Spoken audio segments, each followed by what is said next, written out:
Halo, saya Nikada Intan Dwi Andarini dan partner saya Yunita Kristina Ranida Paole dari jurusan akuntansi. Nah, di sini kami akan menjelaskan materi tentang akuntansi dan siklus akuntansi. Nah, sebelumnya, ada yang tahu nggak sih akuntansi itu apa? Akuntansi adalah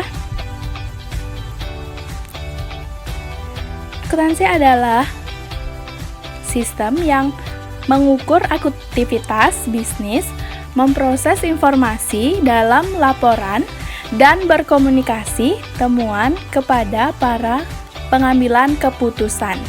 Output dari proses akuntansi adalah dalam bentuk laporan keuangan. Pemahaman akuntansi dapat didefinisikan secara umum sebagai proses identifikasi, pengukuran, dan komunikasi informasi ekonomi untuk memungkinkan informasi penilaian oleh pengguna informasi. Nah, selanjutnya ada ruang lingkup akuntansi. Yang pertama ada akuntansi keuangan, akuntansi manajerial, akuntansi pemerintahan, akuntansi perpajakan. Nah, dari 4 ruang lingkup akuntansi di sini kami akan membahas 2 ruang lingkup akuntansi saja. Yang pertama, akuntansi keuangan dan akuntansi manajerial. Nah, di sini ada yang tahu nggak sih apa sih akuntansi keuangan itu? Akuntansi keuangan adalah komunikasi informasi tentang bisnis atau jenis lain dari organisasi, atau seperti amal atau pemerintah sehingga individu dapat menilai kesehatan dan prospek keuangan. Pada umumnya, laporan keuangan terdiri dari 5 hal, yaitu laporan posisi keuangan atau neraca, laporan laba rugi atau komprehensif, yang ketiga catatan atas laporan keuangan, yang keempat laporan arus kas, dan yang kelima ada laporan perubahan ekuitas. Akuntansi manajerial adalah informasi akuntansi yang didesain dan dimaksudkan untuk keperluan internal perusahaan. Tujuan utama akuntansi manajerial menyediakan informasi untuk perencanaan dan pelaksanaan organisasi, menyediakan informasi untuk pengendalian organisasi, menyediakan informasi untuk pembuatan keputusan organisasi yang efektif. Akuntansi manajerial sering digunakan sebagai alat perencanaan. Laporan akuntansi manajerial juga biasa dipakai sebagai alat untuk mengendalikan organisasi. Perbedaan antara akuntansi keuangan dan akuntansi manajerial. Yang pertama, pemakai. Yang kedua, aturan saat input dan proses. Yang ketiga, jenis informasi. Yang keempat, orientasi waktu. Yang kelima, derajat informasi. Yang keenam, skop informasi. Nah, apa sih itu siklus akuntansi? Siklus akuntansi adalah kegiatan yang dilakukan atau dijalani akuntansi melalui dari pencatatan harian segala transaksi keuangan dan non-akuntansi sampai kepada terbitnya laporan keuangan baik yang berstandar untuk kepentingan ekstern tunduk pada kaidah yang bisa diterima secara umum maupun laporan yang bersifat internal yang terbesar dari kaidah standar dan baku. Ada 4 utama dalam siklus akuntansi. Yang pertama, pencatatan. Kedua, penggolongan. Yang ketiga, pengiktisaran. Yang keempat, pembuatan laporan keuangan.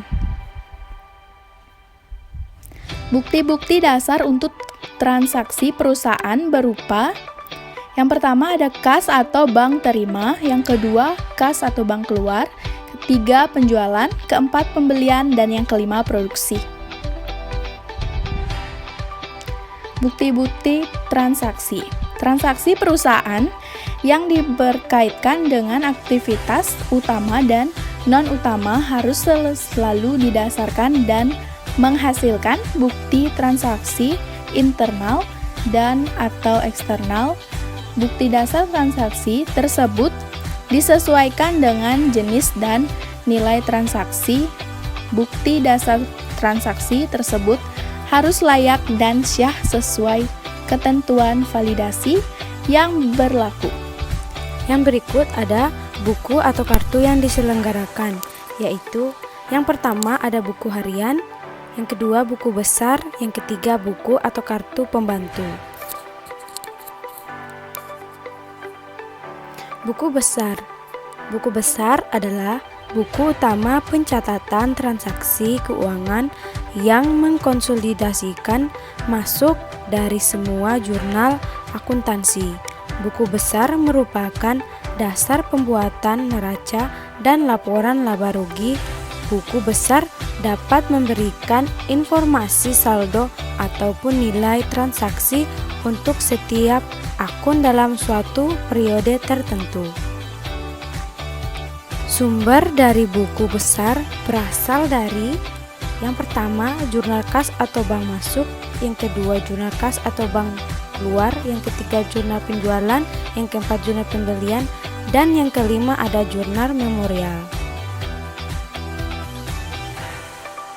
Ilmu akuntansi mendeskripsikan saldo normal berdasar 5 akun pokok, yaitu yang pertama ada 1 akun aset, 2 akun kewajiban, 3 akun ekuitas, 4 akun pendapat, dan 5 akun beban. Ada 5 kartu pendukung yang dibahas di dalam materi ini. Yang pertama, kartu piutang. Kartu piutang adalah kartu yang mencatat tagihan perusahaan kepada pelanggan atau klien sebagai akibat adanya penjualan produk secara kredit. Yang kedua, ada kartu persediaan.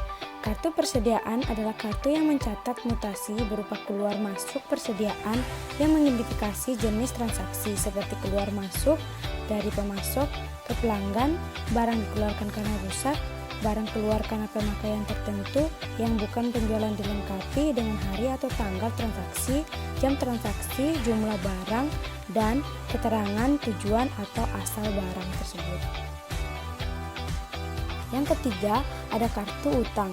Kartu utang adalah kartu yang dibuat dengan tujuan untuk mencatat mutasi utang perusahaan ke kreditor orang atau lembaga yang memberikan kita utang yang mengharuskan perusahaan kita membayar sejumlah utang tersebut kelak di kemudian hari. Yang keempat ada kartu biaya. Kartu biaya adalah kartu yang dibuat dengan tujuan untuk mencatat pembebanan biaya perusahaan ke dalam perhitungan harga pokok perusahaan yang memungkinkan perusahaan menghitung beberapa biaya pokok yang harus dibebankan kepada setiap produk. Harga pokok produksi terdiri dari 3 komponen. Harga yaitu yang pertama biaya bahan baku dan bahan penolong, yang kedua biaya tenaga kerja langsung, dan yang ketiga ada biaya overhead pabrik. Yang kelima, kartu aktiva atau aset tetap. Kartu aset tetap dan penyusutan adalah kartu yang disediakan perusahaan untuk membantu mengadministrasikan aset tetap dan menghitung biaya penyusutan untuk setiap periode. Neraca percobaan. Neraca percobaan adalah hasil dari pengumpulan catatan yang ada dalam buku besar sebelum dijadikan laporan keuangan. Laporan keuangan disusun berdasarkan neraca percobaan. Yang pertama ada laporan posisi keuangan atau neraca, disusun dengan memindahkan akun-akun neraca ke dalam kelompok tersendiri dalam format laporan posisi keuangan atau neraca. Yang kedua ada laporan laba rugi komprehensif, disusun dengan memindahkan akun-akun laba rugi ke dalam kelompok tersendiri dalam format laporan laba rugi komprehensif. Dan yang ketiga ada laporan arus kas, disusun menggunakan metode tidak langsung indirect cash flow dengan cara mencari selisih antara saldo awal dengan saldo akhir akun-akun real untuk kemudian dijumlahkan dengan hasil usaha tahun berjalan. Sekian pembahasan dari kami, semoga bermanfaat.